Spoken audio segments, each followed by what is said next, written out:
Salut à tous, c'est Goblin. Aujourd'hui, on se retrouve sur une vidéo de Genshin Impact pour parler d'une notion que peu d'entre vous connaissent. Il s'agit des auras fortes et des auras faibles. Dans le jeu, lorsque vous créez une réaction élémentaire, la plupart du temps, les deux éléments qui ont été posés sur l'adversaire vont disparaître. Donc les deux éléments, ce qu'on appelle des auras, vont disparaître en général, mais pas tout le temps. Et en fait, il y a une raison à ça, ce sont les auras fortes et les auras faibles, et il y a une manière de jouer qui va vous permettre complètement de changer votre gameplay, votre manière de voir le jeu, le theory crafting et le team building, et donc on va voir ça aujourd'hui.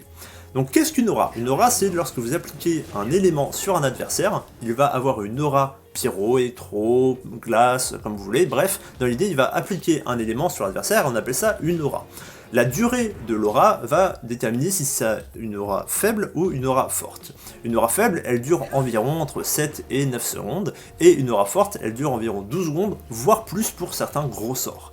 Pourquoi ça change la donne? En fait, lorsque vous créez une réaction élémentaire, vous allez réduire la durée de l'aura de manière très drastique, d'accord? Et plus l'application va être forte, donc dans l'idée, si vous utilisez une aura forte sur une aura qui est déjà présente sur l'adversaire, vous allez complètement détruire la durée qui reste sur l'application de l'aura, et donc les deux auras vont totalement disparaître. Par contre, si vous allez appliquer une aura forte sur un adversaire en première aura et que en réaction élémentaire vous utilisez une aura faible, et bah elle ne va pas disparaître tout de suite, d'accord? Ce qui veut dire que vous allez pouvoir faire plusieurs attaques élémentaires sur cette même aura de base, et donc faire plusieurs réactions élémentaires, et donc plus de dégâts. Alors c'est un petit peu compliqué, mais je vais vous montrer directement comment ça marche. Le skill de base de Bennett, c'est une épée enflammée, et c'est une aura forte, d'accord? Parce que la durée est relativement longue, comme vous pouvez le voir dans la vidéo, la durée est environ de 12 secondes. En ce qui concerne les attaques de Diluc, son skill de base va être une aura faible, c'est-à-dire que la durée de l'application Pyro va être moins longue que celle de Bennett. Voilà, jusque là vous me suivez, c'est compliqué, je le sais. En ce qui concerne Chongyun, lui, son skill de base, c'est le premier coup qui va être utilisé va être une aura forte, et ensuite ça va transformer toutes vos auto-attaques en attaques cryo. Et les attaques cryo en auto-attaque, c'est des auras faibles. Donc quand vous allez utiliser le skill de Bennett, qui est donc une aura forte, vous allez appliquer l'effet Pyro sur l'adversaire, et ensuite vous allez pouvoir utiliser plusieurs auras faibles, donc plusieurs coups normaux cryo, et appliquer l'effet fonte plusieurs fois sans faire disparaître l'application de l'aura pyro, d'accord? Inversement, si vous commencez avec une attaque cryo et que vous utilisez le skill de Bennett, comme vous utilisez une aura forte sur une aura faible, bah forcément les deux auras disparaissent. Donc il faut bien prendre en compte que l'ordre dans lequel vous allez faire la réaction élémentaire va être importante pour la réaction élémentaire, puisque fonte fait plus ou moins de dégâts en fonction de dans quel ordre, quel élément va être utilisé, mais il faut aussi prendre en compte que certaines auras sont des auras fortes et certaines auras sont des auras faibles, d'accord? Donc c'est un peu compliqué, mais comme je vous montre à l'écran, Bennett, lorsqu'il lance sa première attaque, il va enflammer l'adversaire pendant environ 12 secondes, et ensuite chaque auto-attaque cryo va pouvoir donc faire des dégâts, et même s'il y a un cooldown interne entre plusieurs applications cryo, vous allez pouvoir appliquer 3 fois la réaction élémentaire fonte avant que le premier effet pyro ne disparaisse. Donc c'est très très fort et très important à prendre en compte.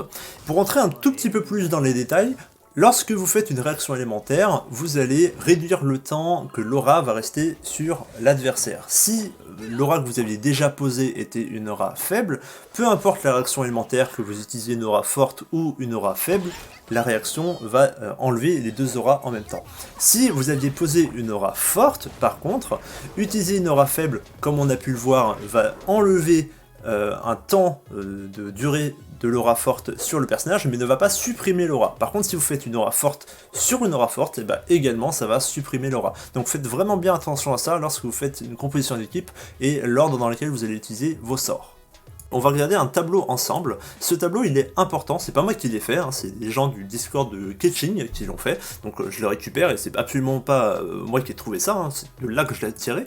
Vous voyez ici qu'il y a plein de sorts de personnages avec leurs sorts différents. Donc ici vous avez les attaques de base, je ne l'ai pas traduit mais on s'en fout. Vous avez les attaques de base, vous avez les attaques chargées ici dans cette colonne, là vous avez la première compétence et vous avez ici l'ultimate.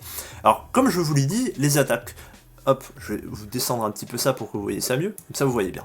Donc dans l'idée, Vous avez donc, on considère les auras faibles ici, weak, donc entre 7 et 9 secondes, et les auras fortes entre 10 et 12 secondes, et parfois vous avez des skills qui durent beaucoup plus longtemps. Par exemple Lisa, son ultimate, c'est une aura qui est extrêmement forte quand vous placez le skill.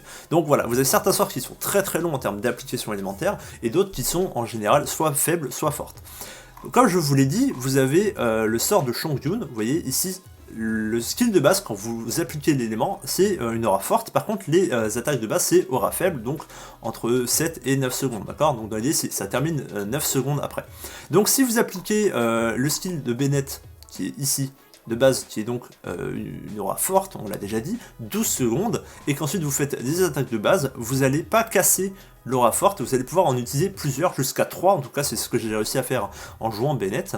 Du coup, il y a plein de combos qui peuvent être hyper intéressants et qu'il faut connaître, d'accord? Quand Diluc utilise son ultimate, par exemple, il va transformer ses auto-attaques en des attaques pyro, et ces auto-attaques pyro, pardon, sont des auras faibles. C'est-à-dire que si jamais vous placez une aura forte, comme par exemple l'ultimate de Diona, ou le skill de Keia de base, et vous allez pouvoir utiliser plusieurs auto-attaques, tout en gardant l'effet cryo, et donc faire énormément de combos. C'est pour ça que moi je considère que Keia et Diluc sont un très bon combo. Vous utilisez l'ultimate de Diluc, vous tapez ou alors vous faites autre chose, et quand vous avez donc la possibilité, vous passez sur Keia. Il faut absolument qu'il soit le premier, attention c'est important, qu'il soit le premier à mettre l'élément cryo, d'accord, et pas que ce soit une réaction élémentaire. Et donc quand il va être le premier à mettre l'élément cryo, ses auto-attaques derrière vont être proc plusieurs fois avant de faire disparaître l'élément cryo. Et c'est le cas pour tous les personnages,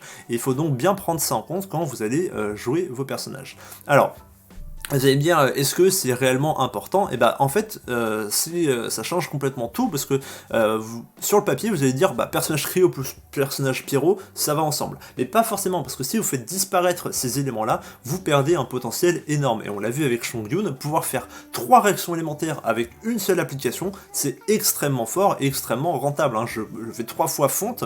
On rappelle que fonte, ça augmente les dégâts de x2 ou x1,5 en fonction de quel élément est appliqué. Là, comme c'était glace sur feu, c'était x 1,5, mais si justement on arrive à faire l'inverse avec Diluc, ses auto-attaques, ou même Bennett si jamais vous l'avez Constellation 6 avec ses auto-attaques, vous avez énormément de possibilités avec ça. Donc vraiment, prenez bien en compte que ça, je vous le mettrai dans la description, ce tableau-là, je ne l'ai pas traduit, mais voilà, je vous le mettrai dans la description pour que vous compreniez un petit peu pourquoi c'est intéressant, et pourquoi est-ce que ça peut changer énormément de choses.